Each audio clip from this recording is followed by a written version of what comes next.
You're lying in bed at 2 in the morning, and there it is again. The thought you promised yourself you wouldn't think about, the image you tried to push away, the fear, the memory, the cruel internal voice that just said something about who you really are. And you know what happens next. You try to redirect your mind, think about something else, anything else. But the thought doesn't leave, it multiplies. Each attempt to suppress it makes it louder, more insistent, more consuming. The mental image you tried to blur comes into sharper focus. The voice you tried to silence speaks with greater authority. This isn't exclusive to late-night anxiety. It happens when you try not to think about the presentation that went wrong, when you force yourself to stop replaying the argument, when you command your mind to release the fears that's been following you for weeks. The pattern repeats. The harder you fight to evict a thought, the more aggressively it occupies your mental space. The pattern is always the same. The harder you push against it, the stronger it pushes back. The more vigorously you fight for mental control, the more thoroughly the thought controls you. And this is where most of us make a fundamental error. We assume the solution is to fight harder, push more forcefully, develop better mental discipline, build stronger walls. We treat these thoughts like invaders that need to be repelled, malfunctions that need to be corrected, symptoms of weakness that need to be overcome. But what if these thoughts aren't random mental noise at all? What if they're not malfunctions but messages, not invasions but invitations, not evidence of your mind breaking down but your psyche trying to break through?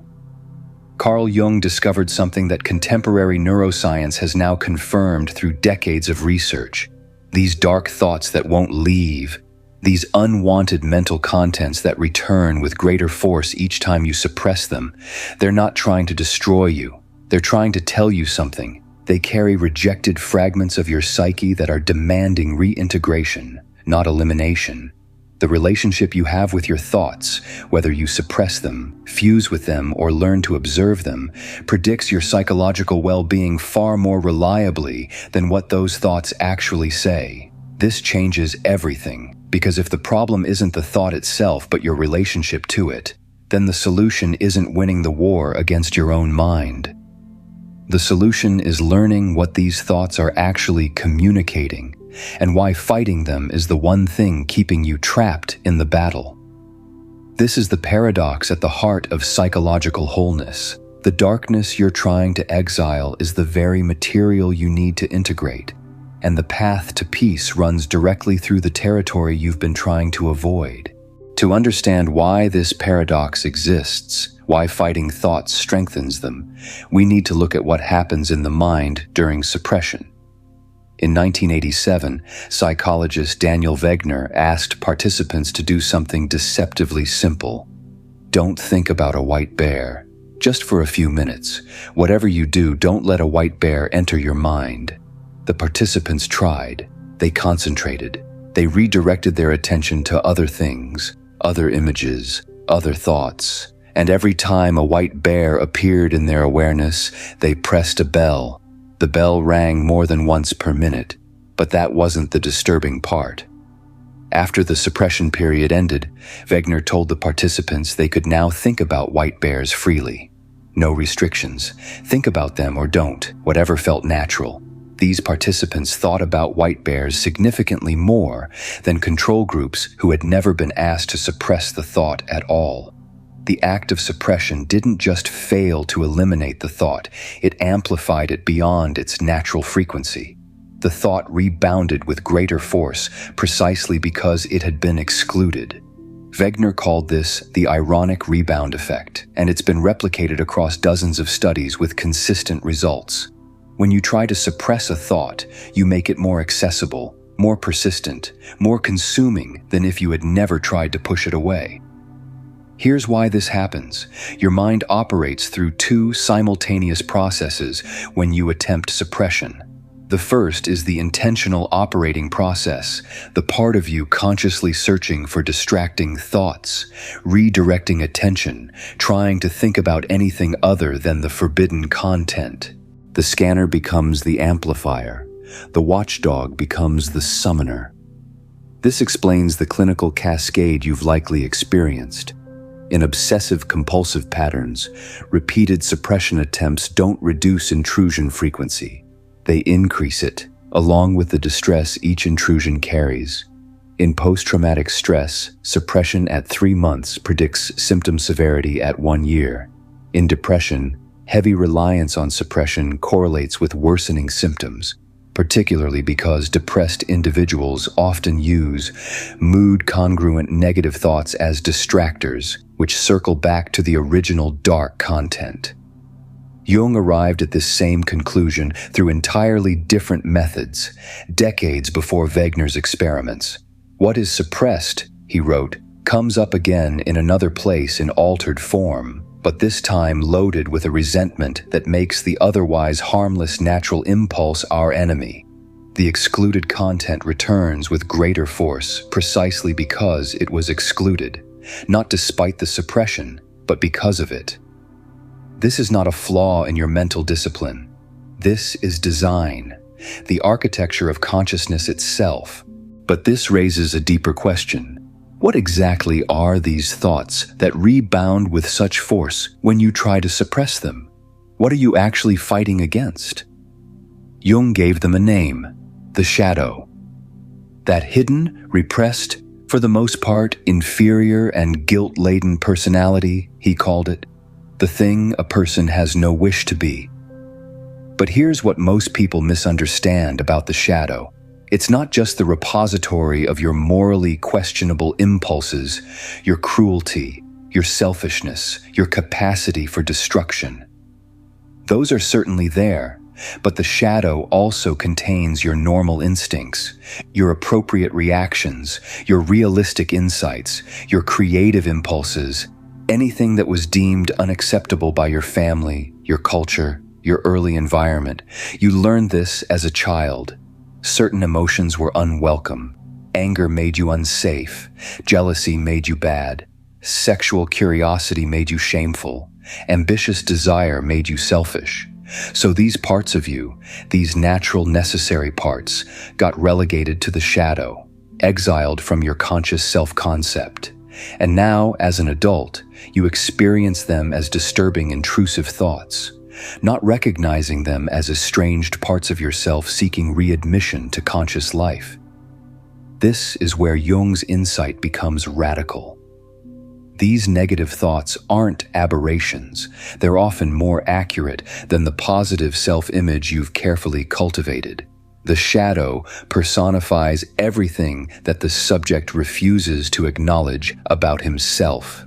Consider the person who identifies as always kind, always compassionate, always understanding. Then one day, murderous rage surfaces in their thoughts, not a fleeting annoyance, actual visceral hatred towards someone in their life. They're horrified. They push the thought away. They tell themselves this isn't who they are. But that rage reveals a truth about their complete personality that their conscious self-concept denies. The thought is not an aberration.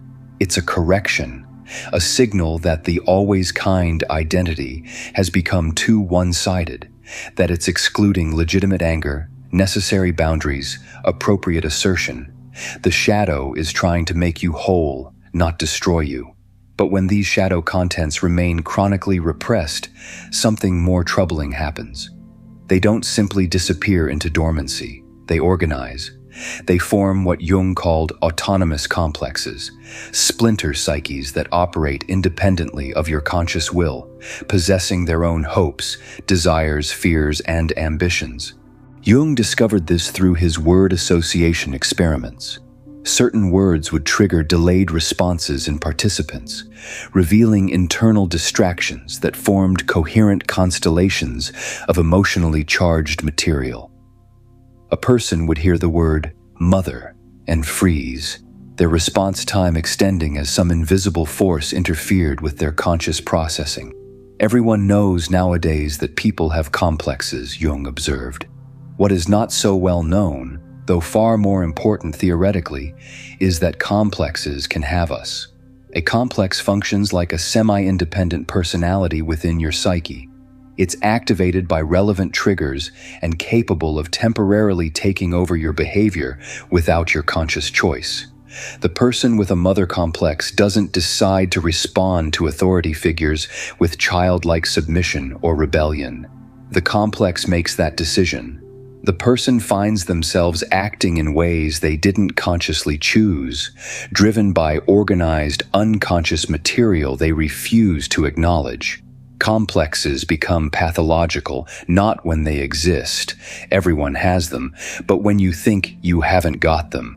When you insist you harbor no resentment toward a parent while consistently sabotaging every relationship with parental figures. When you claim you have no fear of abandonment while clinging desperately to people who are actively leaving. The person who denies the complex gives it total power.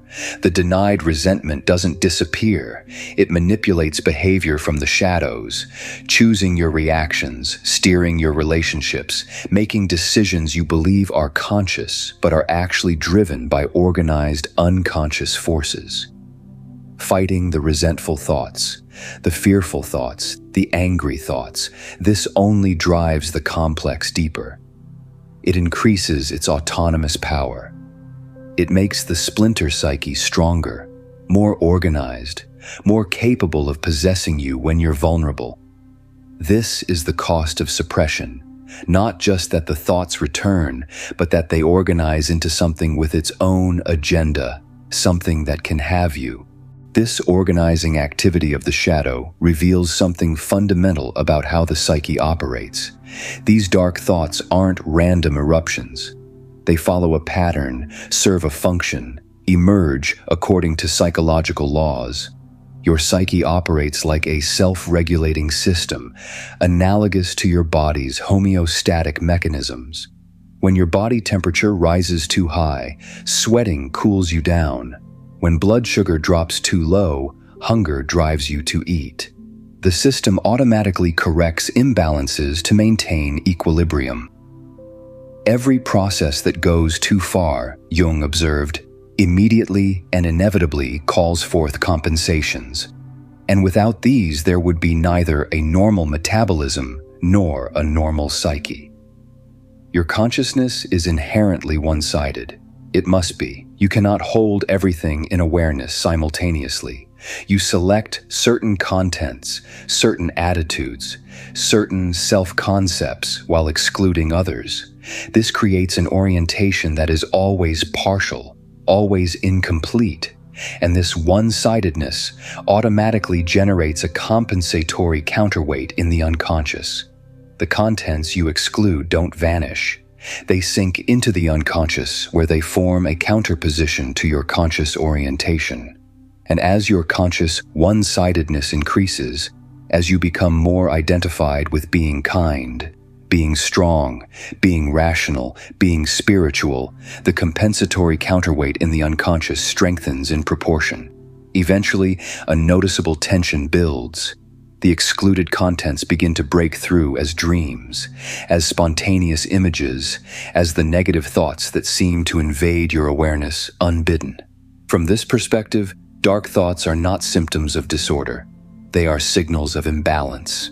The person who cultivates relentless optimism receives pessimistic intrusions, not because something is wrong with them, but because their conscious attitude has become dangerously one-sided. The psyche is attempting to restore balance by introducing the excluded opposite.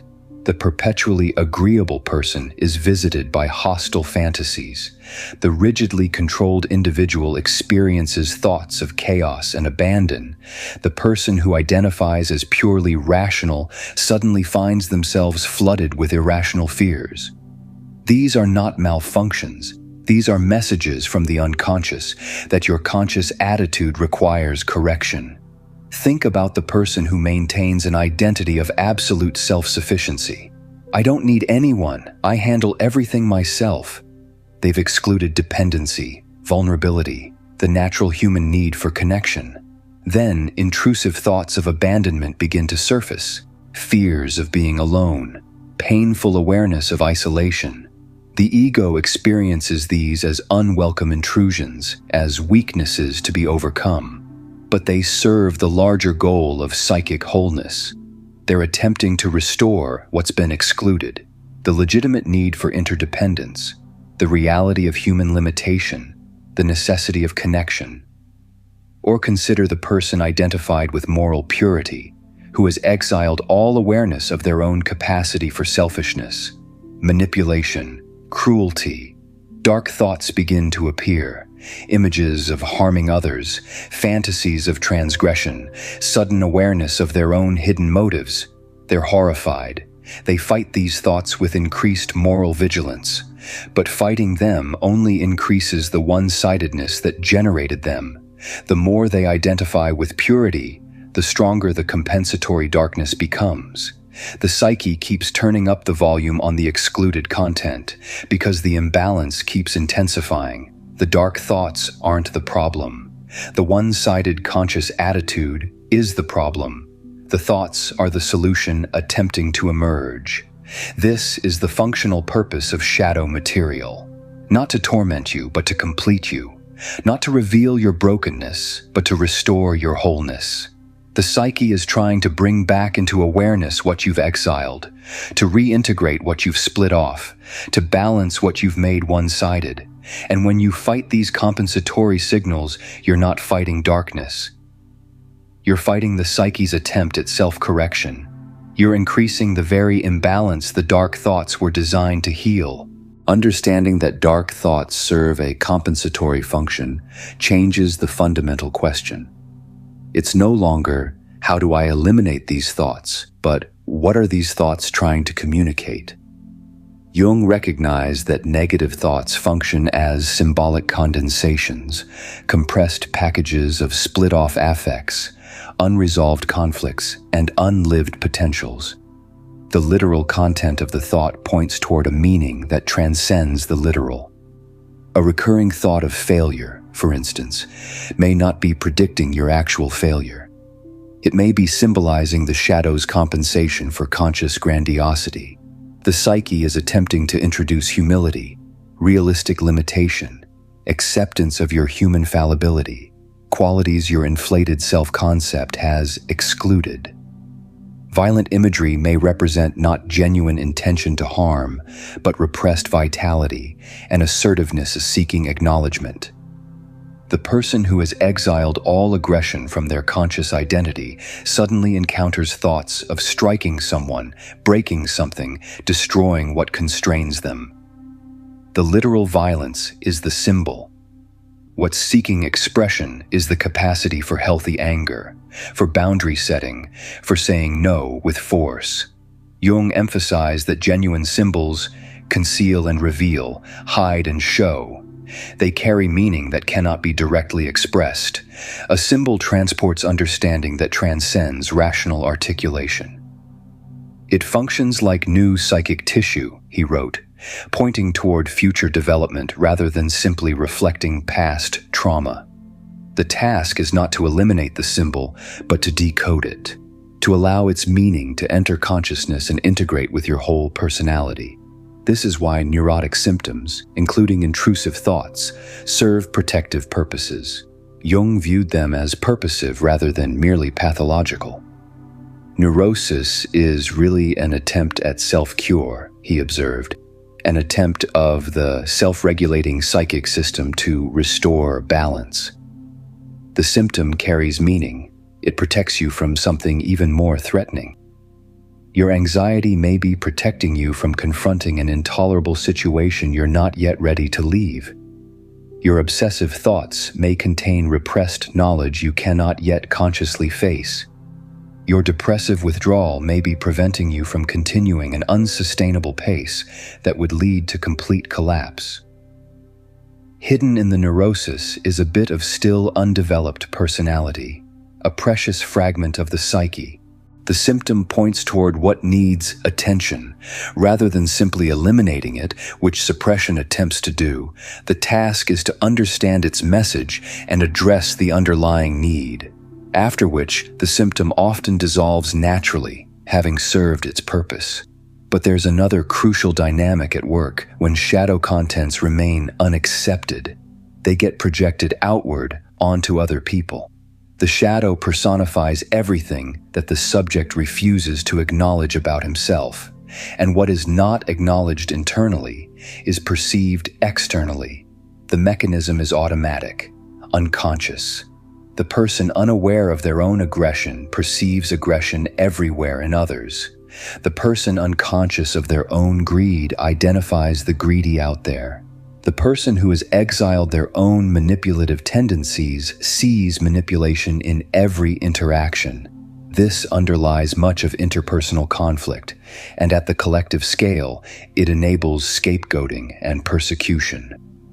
Societies project their collective shadow onto minority groups, the Jews, the immigrants, the mentally ill, and what follows is atrocity justified by the perceived darkness in the other. Jung offered a challenging proposition. If you imagine someone who is brave enough to withdraw all his projections, then you get an individual who is conscious of a pretty thick shadow. Such a man has saddled himself with new problems and conflicts. He has become a serious problem to himself, as he is now unable to say that they do this or that, they are wrong, and they must be fought against. Such a man knows that whatever is wrong in the world is in himself. This is the cost of consciousness. You can no longer locate all evil externally. You must recognize it internally. And paradoxically, this recognition, this withdrawal of projections, is what makes ethical behavior possible. Because when you know your own capacity for cruelty, you handle others' cruelty with understanding rather than righteous condemnation. When you acknowledge your own darkness, you stop participating in the collective projection that turns human beings into monsters who must be eliminated. But there's an even deeper cost to keeping shadow material unconscious. Energy, psychic energy, the libido that fuels your life, becomes locked in the effort to suppress what won't stay suppressed. You're not just fighting thoughts, you're imprisoning vitality, creativity. The very force that could be directed toward your actual life gets consumed in the internal war against yourself. So if suppression intensifies the problem and the thoughts are actually messages seeking integration, what's the alternative? How do you work with dark thoughts without fighting them or being consumed by them? The key lies in changing your relationship to them, not through elimination, but through differentiation. Jung emphasized the cultivation of what he called the observing ego, the capacity to witness psychological contents without being possessed by them. This requires critical distance, the ability to maintain consciousness while exploring unconscious terrain. The essential thing, he wrote, is to differentiate oneself from these unconscious contents by personifying them, and at the same time to bring them into relationship with consciousness. That is the technique for stripping them of their power. When you are identified with a thought, you are it. You are the anger. You are the terror. You are the shame. There is no separation between you and the psychological content. The thought completely occupies your awareness, and you experience it as absolute truth about reality. But when you can observe a thought as a psychic phenomenon occurring within your awareness, you have it without being had by it. This is not suppression. The thought remains present, fully acknowledged, but you cease to be merged with it. Jung described this dual stance as being simultaneously an acting and suffering figure in the drama of the psyche, while also looking on from outside, impartially. You're in the experience and witnessing it at the same time. Participant and observer, immersed and separate. Contemporary mindfulness research confirms what Jung observed clinically.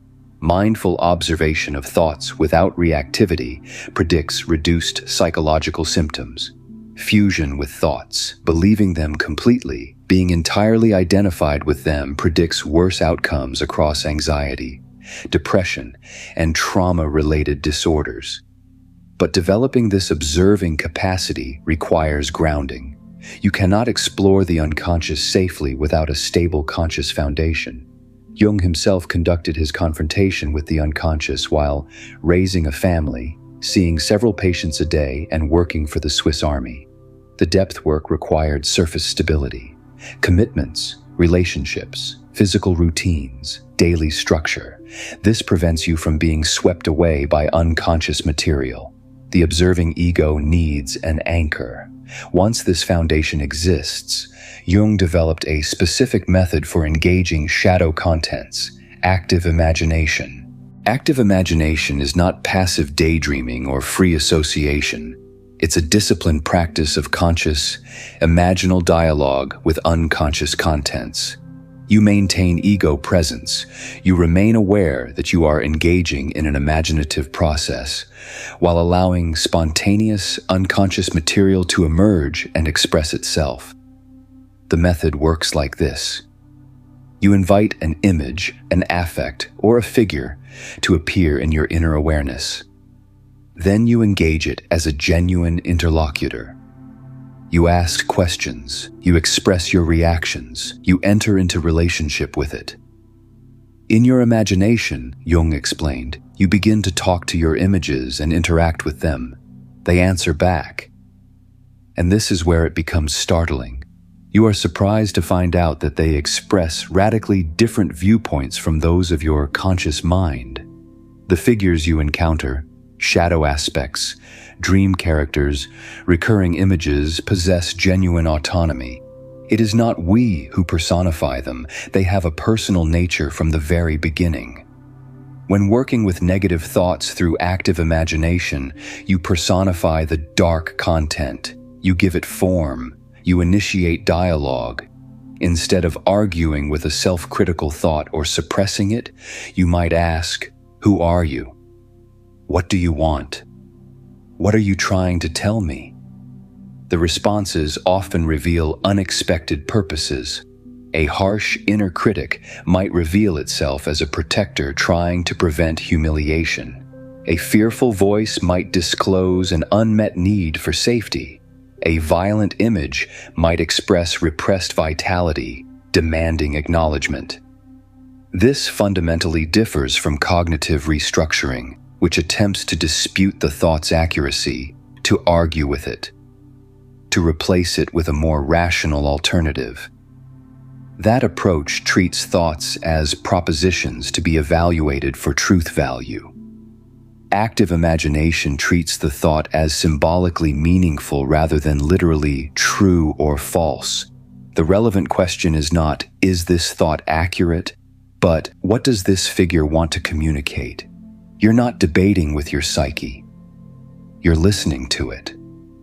And in that listening, something shifts. The thought that felt like an invasion becomes a messenger. The voice that seemed like an enemy reveals itself as an exiled part of yourself that's been trying to get your attention.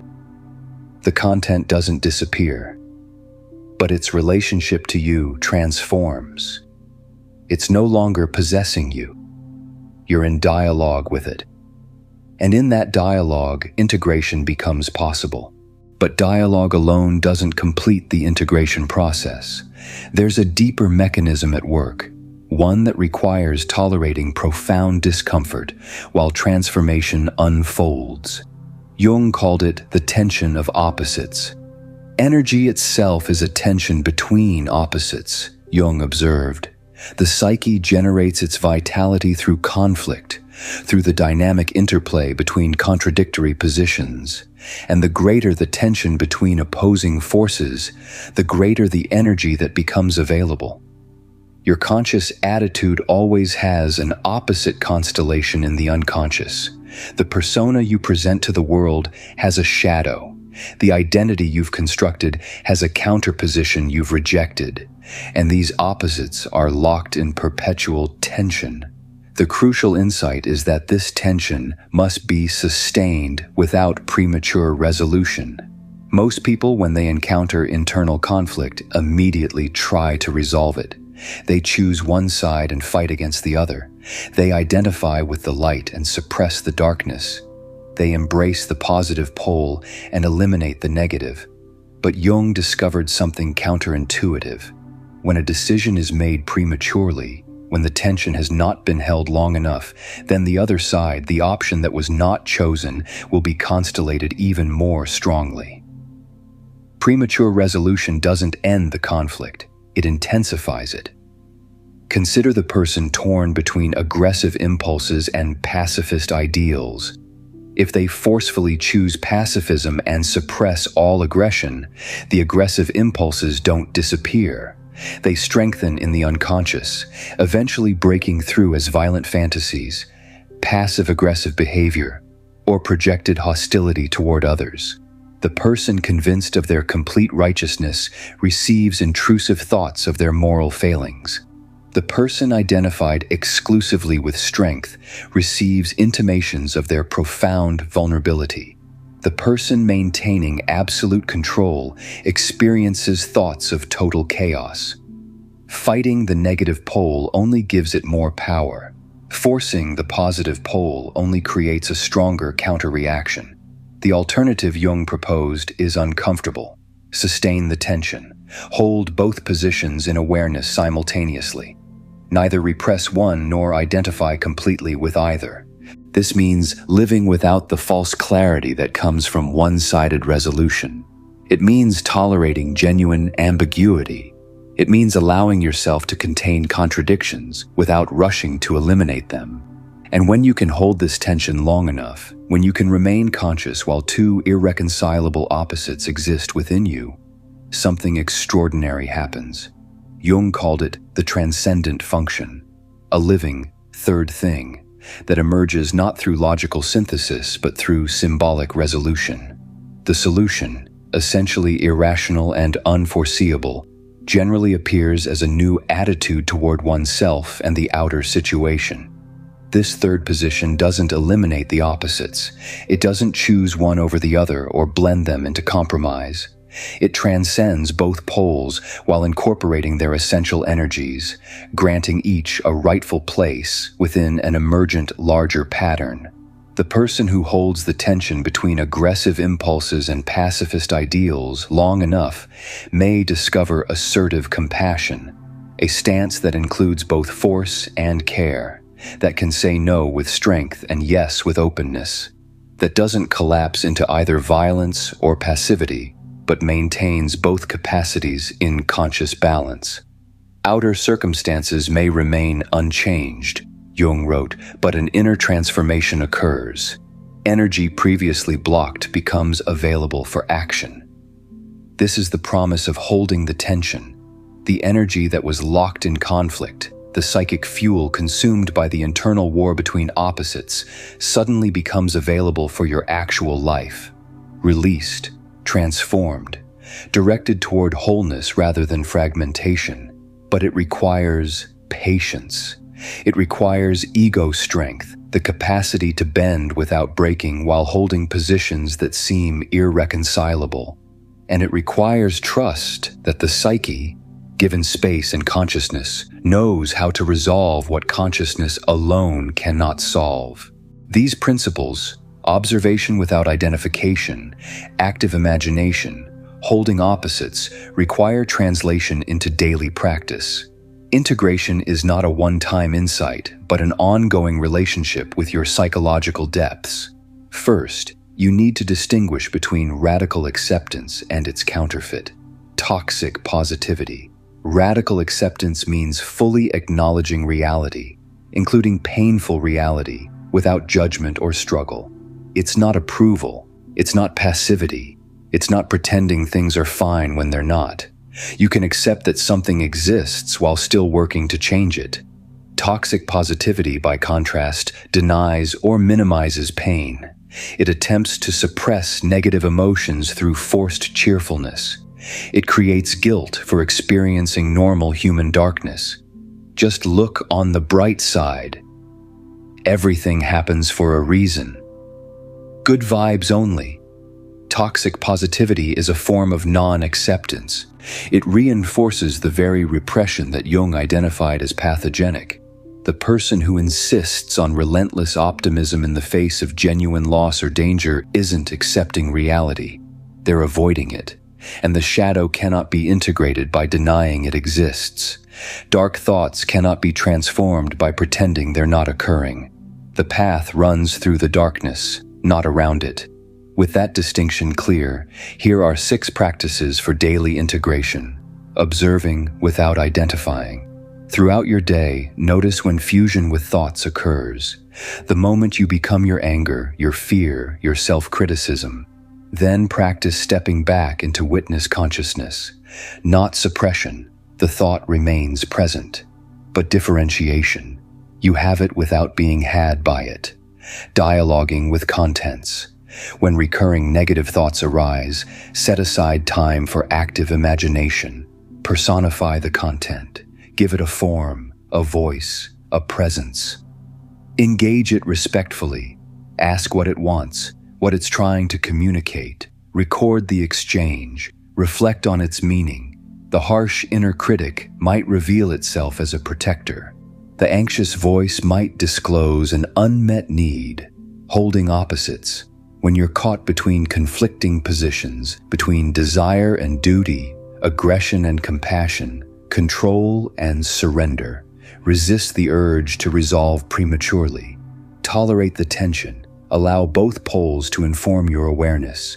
Wait for the third thing to emerge organically. This is uncomfortable. It means living without false clarity, but premature resolution only intensifies the conflict. Withdrawing projections.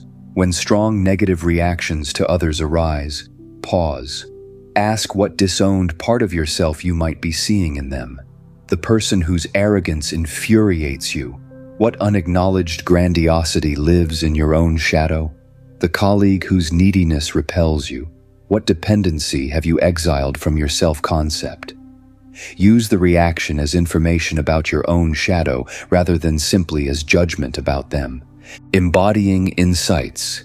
Psychological understanding must translate into physical expression, or it remains abstract, disconnected from lived experience. Draw the shadow figure you encountered in active imagination. Move your body in ways that express the excluded emotion. Create a ritual that honors what's been rejected. Take concrete action that integrates the insight. Integration requires incarnation. Normalizing your darkness. Jung wrote, "How can I be substantial without casting a shadow? I must have a dark side too if I am to be whole." Everyone carries a shadow. This isn't pathology. This is the structure of human consciousness. Much of your suffering comes not from the dark thought itself, but from the shame of having it. I shouldn't think this. There's something wrong with me. Understanding shadow as inevitable short circuits this shame spiral. The question shifts from "what's wrong with me?" to "what part of myself am I meeting?" This shift alone dramatically reduces the distress. And here's what happens when you lift repression through these practices. Energy gets released. The psychic fuel that was consumed in suppression becomes available for your actual life. This is not just quantitative, more energy available. It's qualitative. Energy locked in repression has a driven, compulsive quality. Released energy has flexibility and direction. What exhausts you is not the darkness. It's the fighting of darkness. There's also an ethical dimension to this work. Paradoxically, confronting your capacity for destructiveness increases ethical behavior rather than diminishing it. When destructive impulses remain unconscious, they influence behavior through projection, acting out, complex-driven reactions beyond your control. When they become conscious, they become subject to choice. Jung put it directly. Such a man knows that whatever is wrong in the world is in himself, and if he only learns to deal with his own shadow, he has done something real for the world. By recognizing the capacity for cruelty within yourself, you become less likely to participate in collective shadow projections that enable atrocity. You know your own darkness, and knowing it, you treat others' darkness with understanding rather than righteous condemnation. The goal of individuation is wholeness, not perfection. This means accepting your darkness as part of your humanity, dialoguing with your demons as aspects of yourself, transforming the energy locked in repression into fuel for conscious living. The darkness, properly met, becomes not an enemy to defeat, but a teacher to learn from, and eventually an ally in the ongoing work of becoming who you are. Thank you for exploring this with me. If this resonated, I invite you to like and subscribe. This work deepens when we're not alone in it. Share this with someone who might recognize themselves here, and leave a comment with your reflections. Thank you for doing this consciousness work. See you in the next exploration.